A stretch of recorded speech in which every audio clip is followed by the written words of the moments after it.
Imagine losing an entire culture overnight because we forgot to write down its language. This is happening right now. It sounds dramatic, but it's real.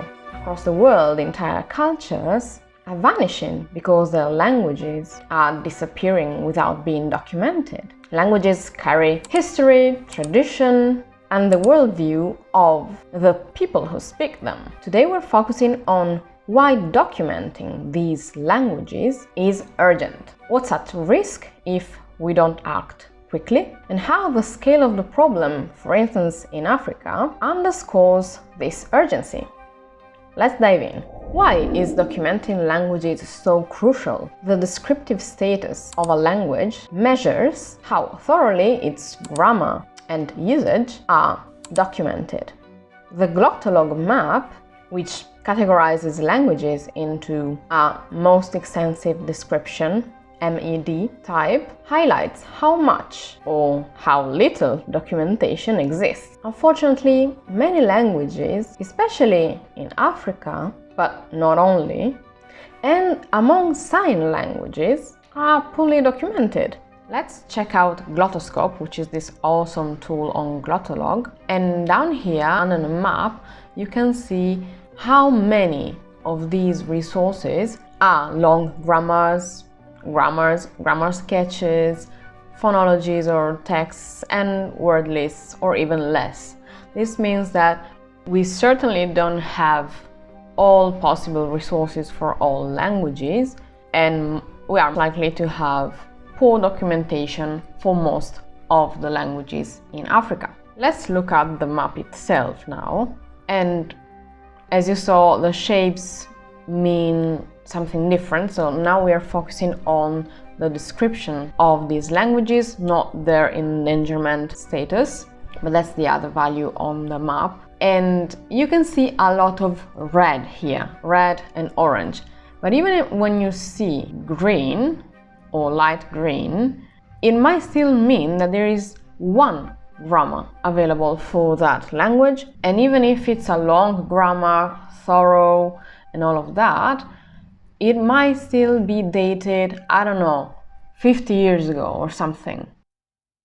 Yes, we do have some recent documentation that is richer and also offers other kinds of tools other than just a grammar in the form of a text. So we have recordings and other resources, but for most of these languages, we barely have anything. And there are so many more that you might think, right? As you can see in this map. Now, let's compare this map with the one of Europe, and as you can see, most of the red and orange dots or triangles or whatever are for sign languages. Not only, but mostly sign languages. This means that we have decent or thorough description for most of the main languages spoken in Europe. We don't have that for smaller languages, which are sometimes called minority languages or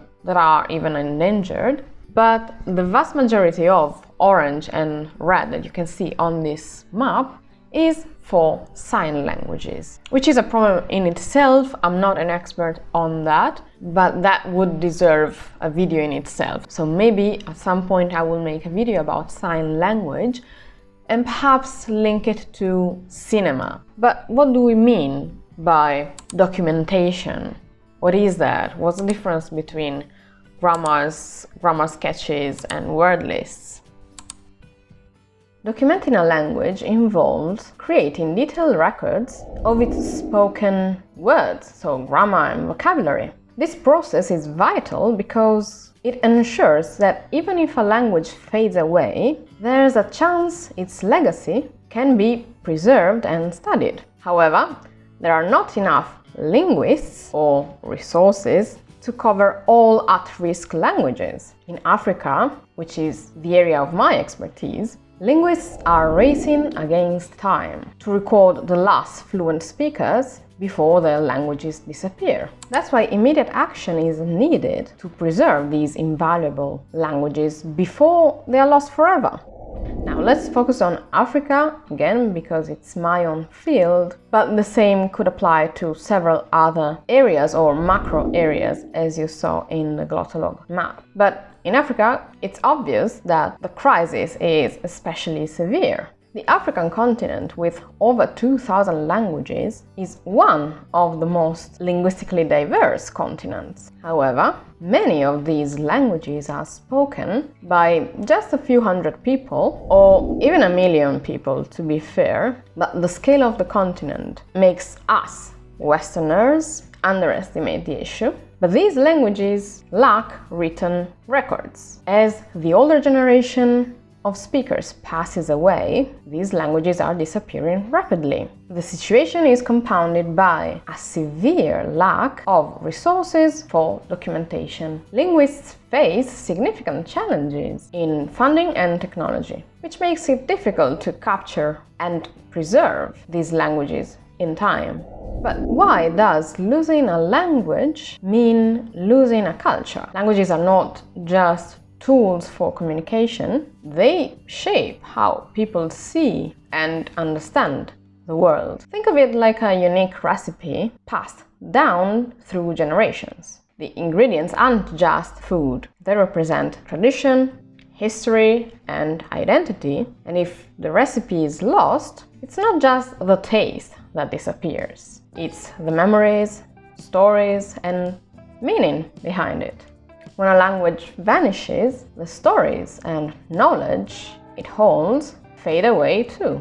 And the culture that once thrived around it risks being forgotten. The stakes are high. We're not just losing words, we are losing entire cultures and histories. Imagine your own language, your way of thinking and expressing yourself on the verge of disappearing. That's the reality for many communities. By documenting these languages, we ensure that legacies live on. And if this resonates with you, check out organizations dedicated to preserving endangered languages, such as ELP, but even Glottolog itself. As you saw, it's filled with useful resources.